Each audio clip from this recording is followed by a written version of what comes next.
Airboat Wreckage. Originally, we destroyed the airboat in the jump over the dam, so this level opened with the player amidst the wreckage of their beloved airboat.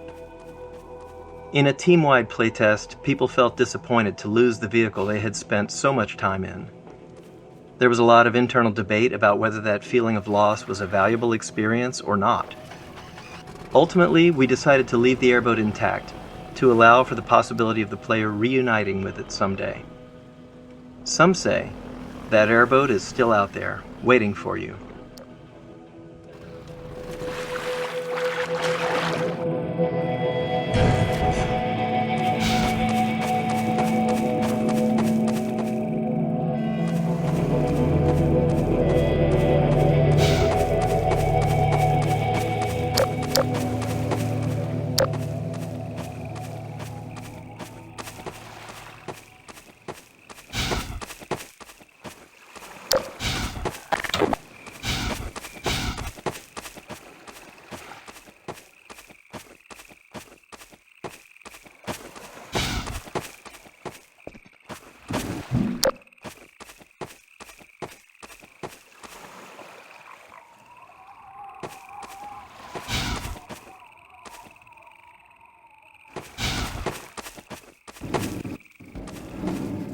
Alyx and Mossman. In our early plans for Half-Life 2's narrative, we wanted to take on the challenge of doing something less explicitly game-focused. Not just a story about the obviously good player defeating the obviously evil enemies. Instead, we aimed to focus on characters and their relationships. We thought it would be interesting to explore family as a central dynamic unit of Half-Life 2. The tension between Alyx and Mossman emerged from that idea, and we liked it because it felt relatable, something players could understand and empathize with. Okay, it's human. Hello? Take it easy in there.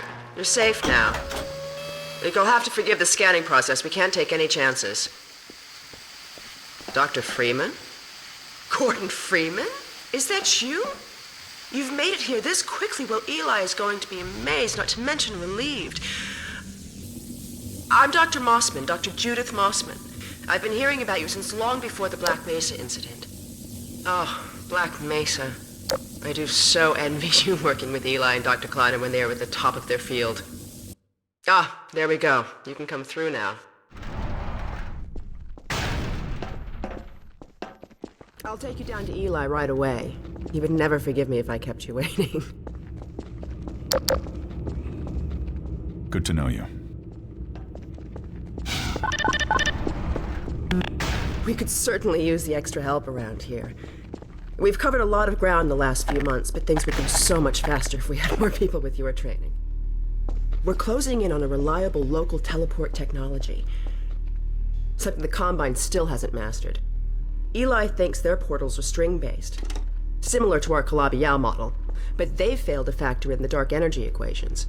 They can tunnel through from their universe, but once they're here, they're dependent on local transportation. If they knew what we were doing with entanglement... Oh. Listen to me, I sound like a postdoc. I'm just so excited to think that we'll finally have the chance to work together. Where was I? Oh, yes. Dr. Kleiner compressed the Zen relay far beyond anything he imagined at Black Mesa. We've figured out how to use Zen as an unexpressed axis, effectively a dimensional slingshot, so we can swing around the border world and come back in local space without having to pass through. Oh, here's Eli now. All right, good. You keep right up. Eli, look who I found in the airlock. Gordon Freeman. Let me get a look at you, man. My God, you haven't changed one iota. How do you do it? Now, let's see. The last time I saw you, I sent you up for help after the resonance cascade. I never thought it would take you this long to get back to me. Welcome to the lab, anyway. It's not Black Mesa, but it served us well enough. It's going to be a lot more like Black Mesa with Gordon here to help. Right you are. MIT graduates are few and far between these days. We'll get you out of that hazard suit and back into your lab coat where you belong. Let me just finish up some work and I'll see what I can dig up. Dr. Freeman, it's been a real honor. I'm looking forward to working together. Feel free to look around. Eli's lab. We built Eli's lab after Dr. Kleiner's, which gave us a better understanding of how to set up and design effective choreo scenes. As a result, we were able to create a more complex scenario with more opportunities for it to respond to the player. Having multiple characters doing their own thing around the room made staging tricky, and it took a lot of iteration and playtesting to get it to run smoothly. Our experience showed that, generally, players wanted to play along with the scene. They just needed enough subtle clues to know where we wanted them. Similarly, if they got distracted, the scene had to gently pause and wait for them to return. Made it so quickly on foot. I believe he broke your record, honey. Well, he earned it. I guess you proved you can handle yourself out there. There's nothing Gordon can't handle, with the possible exception of you. Dad, please.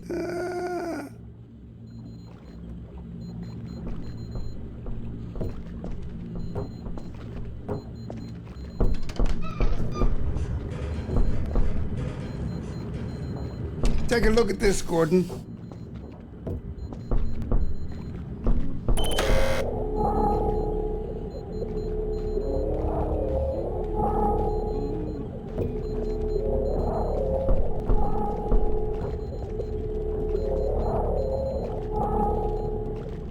We want to put this dense chunk of visual story here because it's the place the game is most explicit at telling players to explore space. Even though it's Managing Earth's surrender, the Combine rewarded him with power. We want to put this dense chunk of visual story here because it's the place the game is most explicit at telling players to explore space. Even though its primary job is world building, we still take strides to highlight the relationship between Eli and Breen, giving context to the world's central conflict. Alex, I thought you were on watch. The Vortiguns relieved me so I could come see Gordon. Anyway, I should be in here working on the portal. I have the repairs well in hand. Someone misjudged the capacity of the Combine thyristor. Are you blaming me? No, not at all. It was a calculation error, not a mechanical problem. Then maybe you should let me do the calculations next time as well as installing it. Alex, really? Sometimes I think you deliberately misunderstand me. Alex, why don't you take Gordon along and give him some practice with the gravity gun? Sure. Come on, Gordon. Let's go have some fun. The zero-point energy field manipulator is not a toy, Alex. Ugh, let's get out of here. Feel free to look around. Balancing the player's desire to explore with the narrative goals of the scene was always a challenge. We wanted the room to be full of interesting things to look at, but many players wouldn't explore until they were sure they wouldn't miss any of the character performances. That's why it was important for Eli to tell the player to look around midway through the scene. It signaled that it was safe to explore. From there, we could trigger a variety of custom mini-scenes based on what caught the player's interest.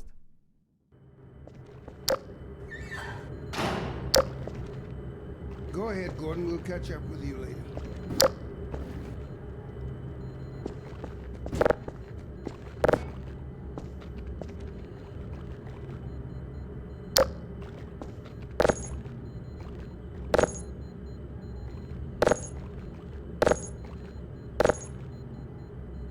Go on, Gordon. Go with Alex.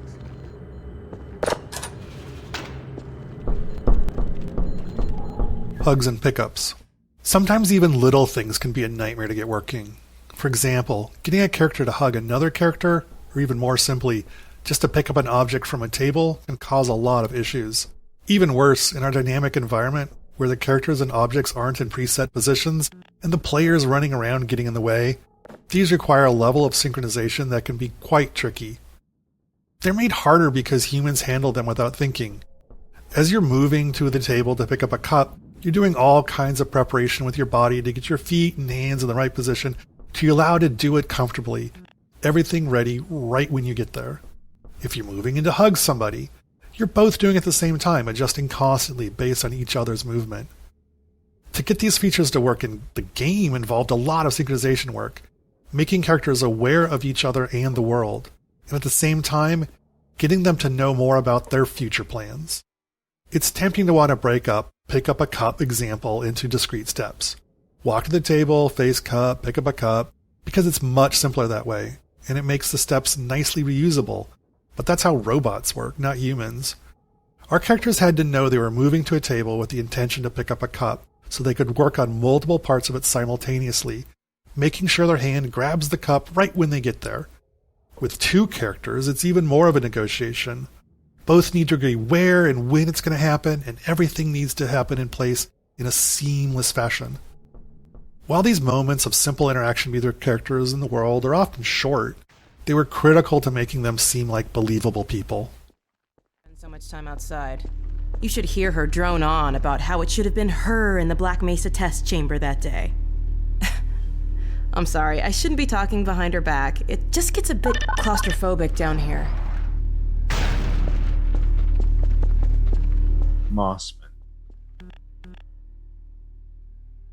Judith Mossman was originally based on a character we had planned for a section of Half-Life 1. That section was cut from the base game and reused in Uplink, but without the character. We consider her the most complex character in Half-Life 2. We knew we'd be walking a tightrope with how the player felt about her even before Nova Prospekt, because the player's trusted sources don't agree. Eli likes her, but Alyx doesn't. We recognized there was a limit to how much complexity we could pull off in relationships, but we felt that a stepmother-daughter dynamic was something players would understand. Whether or not you agree with Mossman, she's doing something heroic. She risks being a double agent to get the information she needs to protect Eli and Alyx. She just didn't plan for Gordon.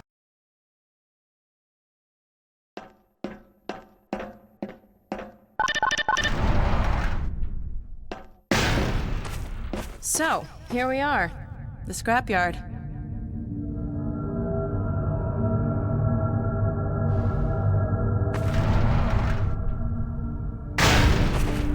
This is a gravity gun my father was talking about.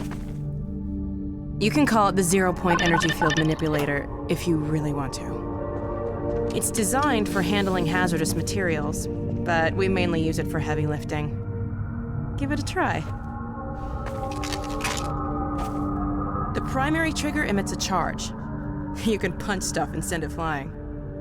I found it handy for clearing minefields.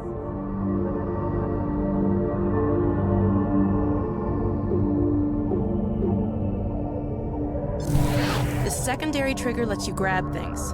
You can throw them with the primary.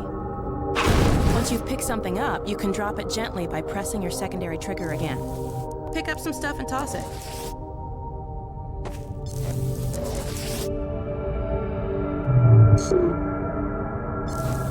Character lighting. In the first year of development, we were struggling to get our characters to feel as realistic as we wanted them to.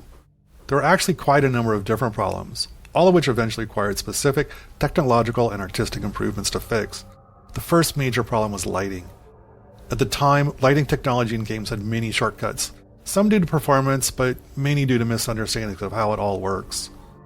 To make characters look good at the time, models and textures had to be created with much of their lighting solution baked into them, like shadows and glossiness. The characters looked cool, but they also looked like video game characters. We started building Alyx with this approach, because that was how you were supposed to do it. We used the baked solutions and lit her like a movie actor, essentially as if she had a custom lighting rig that followed her around and ensured she always looked good. But it didn't really work. The range of lighting environments and the dynamic nature of video games meant that she'd look great in some environments, but always end up looking terribly unrealistic at some point. We tried iterating on our lighting rig, increasing its capabilities, but eventually it felt like we were at a dead end. Returning to the drawing board, we decided to try a different approach. We built her and the lighting and the textures from the ground up, throwing everything away, focusing on not on what we wanted her to look like in our ideal lighting, but on how things were supposed to work in the real world. It might seem obvious, but it wasn't how it was done, at least not in video games. When looked at outside the game's renderer, these models and textures actually looked worse than the previous versions, but we managed to methodically pull out all the shortcuts and misconceptions about how light and texture and graphics cards worked and put it all back together. After all that was done, when we were finally able to look at Alyx in-game with her new models and textures in a dynamic environment that kept her visually consistent at all times, well, she looked great. totally seamless and part of the Half-Life 2 world. Facial technology. We wanted players to care about our characters, and to even have a chance at achieving that, we knew we had to invest a lot of technology for our characters' faces. It's well understood that humans are wired to pay attention to faces, subconsciously reading all kinds of information from them, so it's an extremely high bar, and if we couldn't reach it, we'd probably push players away from our characters, not towards them as we hoped. We started out doing a lot of research. It was not heartening. The best examples we could find weren't anywhere near close to being able to be run in real time, while the best real-time ones weren't close to the quality we wanted. We wanted to look as good as an animated movie, but they often took hours to render frames and were totally linear, authored by up to 100 animators, whereas ours had to be dynamic. A character might be trying to speak dialogue or a facial move derived from a player's actions and created by just a handful of artists. These requirements eventually led us to Dr. Paul Ekman's facial acting coding system, a system for taxonomizing human facial movements done back in the 1970s. It gave us a vocabulary for describing facial movements throughout our tools and code, and a target to aim for when designing our characters' faces. With it as a framework, we started a many-year process of iterating on how we built faces and heads of our characters. Where others had tried taking bits of Ekman's work, we wanted to try to use it all. That meant a lot of time spent figuring out how to do each piece within the tight performance constraints we had. But we also spent a lot of time just looking at people and faces, trying to find the extra features that would add the most value, like skin elasticity, teeth shadowing. In the end, while we weren't able to do everything we wanted, we did manage to get the pieces we thought were the most important to a convincing facial performance level on our characters.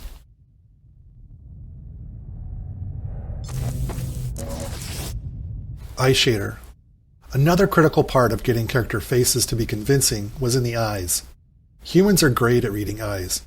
There's a part of your brain dedicated to it, down to knowing where somebody's looking based on the reflections on the eyeballs. But there are all kinds of subtleties that matter. Eyes aren't actually spheres. Eyelids get distorted by the cornea moving around underneath. Eye movement can increase the odds of blinking. Eyes don't actually line up directly behind the pupil. They're shifted slightly. All these little details might feel small or unnoticeable, but the absence hurts the believability of the character. We worked on eyes for a long time, iterating our eyeball model and feature set little by little. Some things required external interfaces, like what things in the environment were interesting to look at, where others were automatic, at a subconscious level in the AI, like blinking, an obvious requirement, but one that's subtly confusing if it's wrong. Eye reflections had a particularly large impact. They're ultimately a tiny amount of real estate on the screen, but the difference they made was enormous. We knew we were finally done when we reached the point where, with our eye shader off, a character looked like a doll, human-like, but unconvincing in some way that was hard to describe.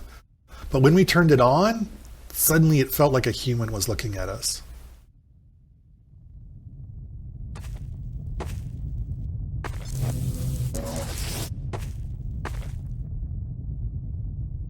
Try grabbing those barrels from that ledge up there.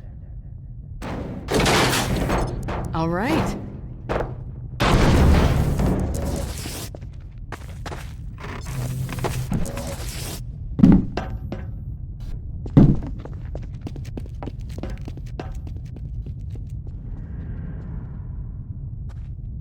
Moving the gravity gun. When the gravity gun was first prototyped, we planned to give it to the player midway through the game. But as playtesting progressed, we saw the strength of its design and realized the gravity gun and, more importantly, the ability to launch saw blades at zombie faces needed to come earlier. That meant Eli's lab also needed to move earlier too. It was a significant change, but it was crucial to Half-Life 2's success. It serves as a good reminder that storytelling and gameplay are intertwined, and neither can always take priority. They have to work together.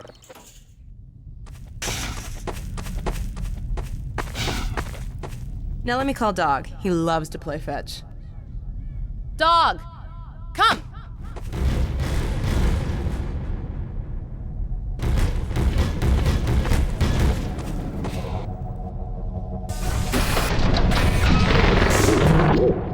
Good doggy. Gordon, this is Dog. My dad built him to protect me when I was a kid. First model was about yay high. I've been adding to him ever since. Have a night, boy. Okay, dog, let's play catch with Gordon. You'll need to use the gravity gun. Go ahead, dog. Throw!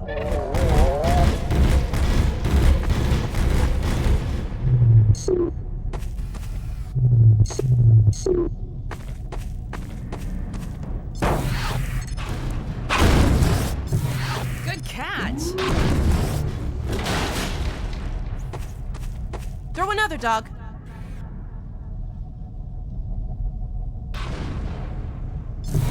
Awesome! Risk. Looking back on Half-Life 2 now, 20 years later, it's sobering to reflect on how terrifying it was throughout much of the development. Game development is hard.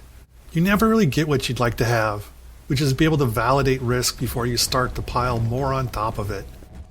For example, our facial animation technology, it took probably 3 or 4 years of work before we were confident it was actually going to work, but we couldn't wait until then. In that first year, we immediately started making all kinds of other choices in our game design, our asset production, and our other technologies, all based on the assumption that our facial animation technology was going to work in the end, from a quality and performance standpoint. If it hadn't, many of those other choices wouldn't have worked either. At the same risk profile is true of other large choices we made early on. We can't wait. We just have to build and hope that our guesses will be true years from now. Terrifying.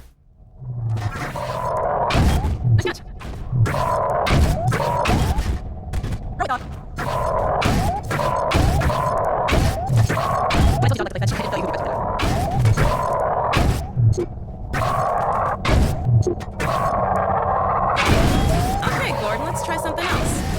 Dog, throw something bigger. Nice shot.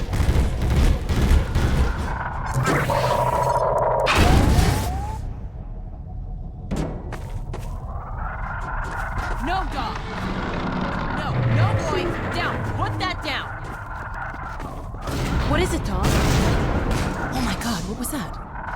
Scanners! Oh, Combine sweeping the area! Gotta head back.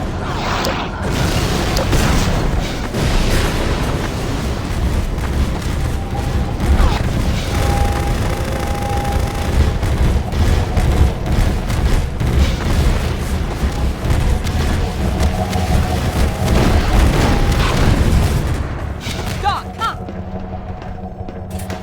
Dad, it's Alyx. Do you read? Alyx! Honey, What's going on in there? where are you, Alyx? We're in the scrapyard airlock, stuck in a full auto cycle. Is Gordon still with you? He's right here. Good. I want you to Dad? take Gordon out of here. Head for the coast. Do not go through Rape.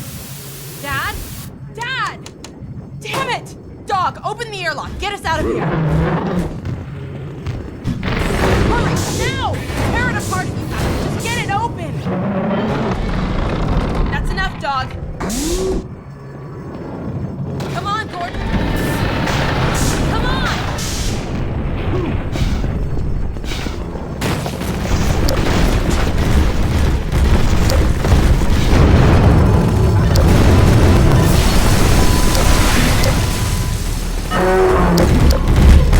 Gordon, you need to get out of here.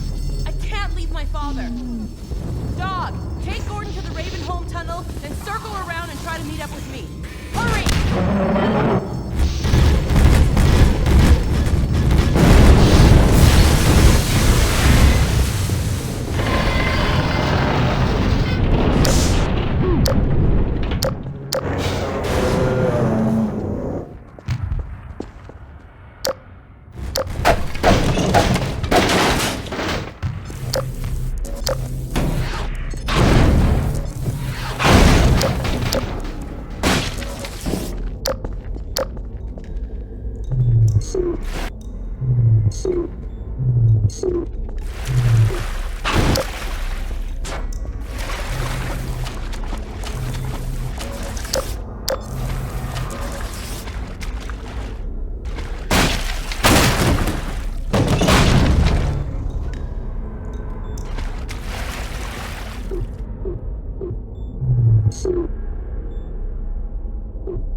you